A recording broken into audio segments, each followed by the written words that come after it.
வீர தீர சூரன் நேற்று ஒரு ப்ரைவேட் காலேஜில் ஒரு கிராண்டியராக ஒரு ஆடியோ லான்ச் ஃபங்க்ஷன் நடந்துச்சு. அடுத்த வாரம் படம் ரிலீஸ் ஆக போகுது.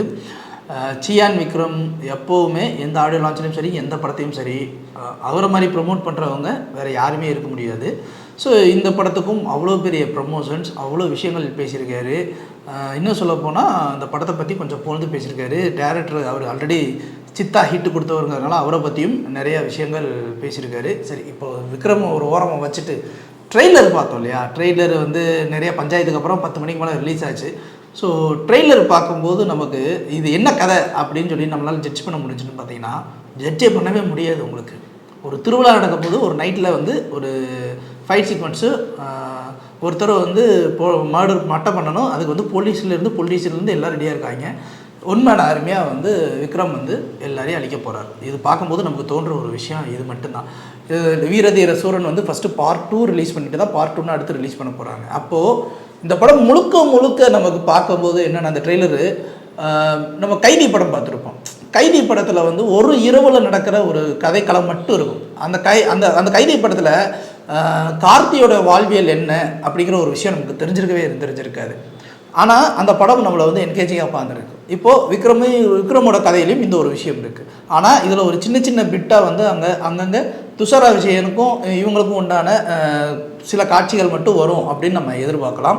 இந்த காட்சிகள் வந்து எதுக்கு அப்படின்னா, கைதி படத்தோடையே அந்த ஒரு மோடு வந்துடக்கூடாது அப்படின்றதுக்காக கூட யோசிச்சுருக்கலாம்.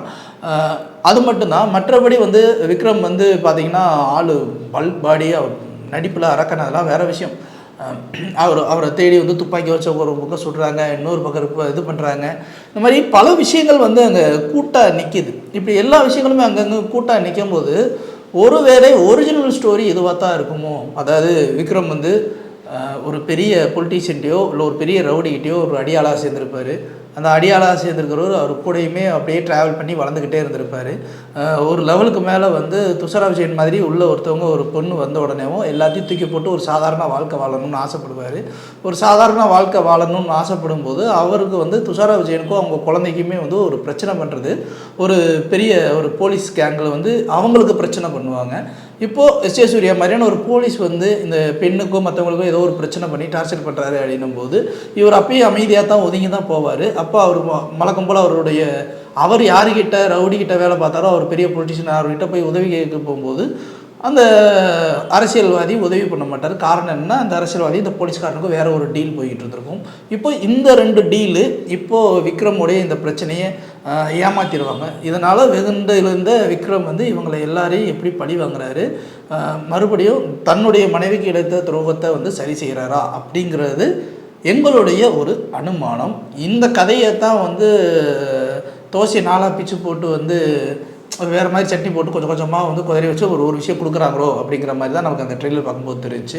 அண்டு இந்த படத்தோட இயக்குனர் இதற்கு முன்னாடியுமே வந்து ஒரு கண்டென்ட் ஓரியன்டான சப்ஜெக்ட் அவர் பண்ணுற வரைக்கும் ஹிட்டு கொடுத்துக்கிட்டே இருந்தார். ஃபார் எக்ஸாம்பிள் பன்னியாரு பத்மினி ஒரு ஆவரேஜ் ஹிட்டு, சேதுபதி அது வந்து ஒரு ஹிட்டு, மெகா ஹிட்டு. இப்போ சித்தா படம் எடுத்துக்கோங்க, ஒரு சூப்பர் டூப்பர் ஹிட்டு. இடையில ஒரு படம் பண்ணாருங்க, சிந்து பாத்துன்னு ஒரு விஜய் சேதுபதி வச்சு படம் பண்ணார். யாருக்காவது தெரியுமான்னு தெரியல அந்த படம் எப்படி என்ன. இங்கேருந்து விஜய் சேதுபதி ஒரு அப்பார்ட்மெண்ட்லேருந்து இன்னொரு அப்பார்ட்மெண்ட்லேருந்து ஒரு ஜம்ப் பண்ண பாருங்க, அதில் படுத்த படம் தான், திரும்பி எந்திரிக்கவே இல்லை. இப்போது எஸ். அருண்குமார் வந்து நமக்கு தெரியுது, இவர் வந்து கண்டென்ட் ஓரியன்டான சப்ஜெக்ட் பண்ணுறாரு அப்படின்னா இவர் ரொம்ப ஸ்ட்ராங்காக இருக்கார். கமர்ஷியல் படம் பண்ணுறாரு அப்படின்னா இவரால் அந்த ஸ்ட்ராங்கான ஒரு வெயிட்டேஜ் கொடுக்க முடியல. இப்போ விக்ரம் வந்து இந்த இடத்துல ஒரு படம் பண்ணியிருக்காரு. விக்ரம் வந்து தங்களான ஆவரேஜ் ஹிட் தான். அவர் வரிசையாக எல்லா படம் ஃப்ளாப்னாலும் விக்ரமுடைய நடிப்புக்காக மட்டுமே தான் இன்ன வரைக்கும் இந்த இண்டஸ்ட்ரியில் சஸ்டெயின் பண்ணிட்டு இருக்காரு. எனக்கு தெரிஞ்சு அளவுக்கு அதிகமான தோல்வி படங்கள் கொடுத்தது அஜித் லிஸ்ட்டை தாண்டி போனவர் விக்ரமாக தான் இருப்பாருன்னு நினைக்கிறேன். இப்போ எடுத்து செக் பண்ணி பார்த்தோம்னா அப்படி தான் இருக்கும். ஏன்னா அஜித்தை விட எனக்கு தெரிஞ்சு விக்ரமுடைய இப்போ நிறைய படங்கள் தோல்வி படங்களாக வந்துருச்சு. வரிசையாக எனக்கு தெரிஞ்சு ஒரு 10 படம் ஃப்ளாப்னு நினைக்கிறேன். அப்படி இருக்கிற விக்ரமுக்கு இப்போ இந்த மாதிரியான ஒரு ஆக்ஷன் கமர்ஷியல் பேக்கடு ஒரு மூவி ஒன்று வருது அப்படின்னா அதுலேயும் எல்லாருமே சொல்கிறாங்க ஒரு தில்லு தூளு அந்த ரேஞ்சில் இதில் இருக்கும், ஆனால் எமோஷ்னலாக இருக்கும் அப்படின்னு சொல்கிறாங்க. தில்லு தூளுலாம் ஒரு ரேஞ்சில் இருந்ததுன்னா அதுக்கு காரணம் விவேக் மாதிரியான ஒரு காமெடியும் அளவுக்கு அதிகமான ஒரு நல்ல பாடல்கள் இதெல்லாம் இருக்கும். பட் இங்கே அப்படிலாம் கிடையாது. எஸ். அருண்குமார் அந்த மாதிரியான ஒரு ஃபேண்டசிக்குள்ளே போகிற ஒரு ஆளும் கிடையாது. கமர்ஷியல் அப்படிங்கிறது ஒரு ரேஞ்சில் தான் வந்து பண்ணுவார். அண்ட் விக்ரமுக்கு வந்து கமர்ஷியல் படங்களுமே இன்னமும் தில்லு தூளு தாண்டியெல்லாம் பெருசாக எந்த கமர்ஷியல் படமும் ஓடலை. ஸ்கெட்சு பெருசாக போச்சுன்னா போகலை. ராஜா பாட்டின்னு ஒரு படம் எடுத்தார், கடைசியில் வந்து அந்த டேரக்டரே சொல்லிட்டாரு அந்த படம் நான் எடுக்கலைங்க அப்படின்னு சொல்லிட்டு போயிட்டாரு. ஸோ இந்த ரேஞ்சில் தான் இருக்குது. ஸோ விக்ரமுடைய நிறைய படங்கள் வந்து கமர்ஷியல் படங்கள் வணிக ரீதியாக வெற்றி அடையலை. இப்போது ஒரு வணிக ரீதியான சினிமாவை வணிக ரீதியான சினிமா எடுக்கிறதுக்கு உடன்பாடு இல்லாத ஒரு இயக்குனரும் ஒரு ஹீரோவும் சேர்ந்து ஒரு வணிக ரீதியான சினிமாவை எடுக்கிறாங்க அப்படின்னா அந்த படம் பெருசாக ஹிட் ஆகுமா ஆகாதா அப்படிங்கிறது ஒரு மிகப்பெரிய கேள்விக்குறியாக இருக்குது. இந்த கேள்விக்குறிக்கு உண்டான பதில் வந்து அடுத்த வாரம் நமக்கு தெரிஞ்சிடும். ஆனால் இந்த படத்தின் மூலமாக விக்ரம் வந்து ஒரு மிகப்பெரிய ஹிட்டு கொடுக்க வேண்டிய கட்டாயத்தில் இருக்கார். அவருக்கு படம் ஃப்ளாப்பாகும், படங்கள் வரும். என்ன பிரச்சனை வரும்னா அவருடைய சம்பளம் வந்து நாளுக்கு நாள் இறங்கிக்கிட்டே இருக்கும். இப்போது அதை வந்து சரி செய்யணும் அப்படின்னா ஒரு ஹிட்டு கொடுத்தே ஆகணும். அண்ட் அந்த ஹிட்டு வந்து ஒரு மாஸ் ஹிட்டாக இருந்தால் தான் அதுக்கடுத்து அவருடைய ப்ராஜெக்ட்ஸ் எல்லாமே வேறு ரேஞ்சில் வந்து போகும். ஸோ அதனால் அவர் ஒரு ஹிட்டு கொடுத்தே ஆகணும். அதே மாதிரி இதில் நடித்த மற்ற நடிகர்களாக இருக்காங்க இல்லையா, இப்போ துஷாரா விஜயனுக்கு வந்து ஒரு தனியாக ஃபேன் ஃபாலோவர்ஸ் இருக்காங்க. எஸ்ஜே சூர்யாக்கெல்லாம் சொல்ல வேண்டியது இல்லை. இப்போ இதுக்கு வந்து எப்படி இந்த ராஷ்மிகா நேஷனல் க்ரஷ்ன்னு சொல்லிட்டாங்களோ அது மாதிரி எஸ்ஜே சூர்யாவை வந்து இந்த நேஷனல் ஆக்டர்னே நம்ம சொல்லிக்கலாம். அந்தளவுக்கு எந்த படத்தை தமிழோ தெலுங்கா ஏதோ ஒரு லாங்குவேஜுக்கு போயிட்டு இல்லையா அந்த இடத்துல எஸ்ஜே சூர்யா இல்லைன்னா அந்த படம் இல்லைப்பா அப்படிங்கிற அளவுக்கு அவர் வந்து முன்னேறி வந்துட்டார். ஸோ ஓவராலாக இந்த படம் பிஸ்னஸ் பண்ணதுக்கு உண்டான அனைத்து அம்சங்களும் இருக்குது. படம் முதல் நாள் ஒரு மிகப்பெரிய எதிர்பார்ப்பில் இருக்கும். இந்த எதிர்பார்ப்பு இந்த ட்ரெய்லரில் வந்து நம்ம கட் பண்ணும்போது பெரிய எதிர்பார்ப்பு இல்லாத மாதிரி பண்ணியிருப்பாங்க. பட் ஒரு மிகப்பெரிய ஹைப் இந்த படத்துக்கு இருக்கும். பட் இதையெல்லாம் தாண்டி இந்த படம் ரிலீஸ் ஆனதுக்கு அப்புறம் தான் 2வது நாள் எல்லாம் இதோடைய ஒரிஜினல் ஃபீட்பேக்கு நமக்கே தெரியும். முதல் நாள் ஃபீட்பேக்கு நம்ம யாருக்குமே தெரியாது. 2வது நாள் ஃபீட்பேக்கில் தெரியும். விக்ரம் எப்படி இருந்தாலும் அவர் வந்து விக்ரமுக்கு கம்பேக்குன்னு சொல்லவே வேண்டியதில்லை. விக்ரமுக்கு எப்படி இருந்தாலும் வாய்ப்புகள் வரும்.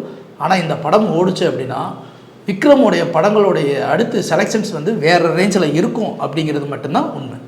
லைக், ஷேர் அண்ட் சப்ஸ்கிரைப் பண்ணாதவங்க இப்பவே சப்ஸ்கிரைப் பண்ணிருங்க.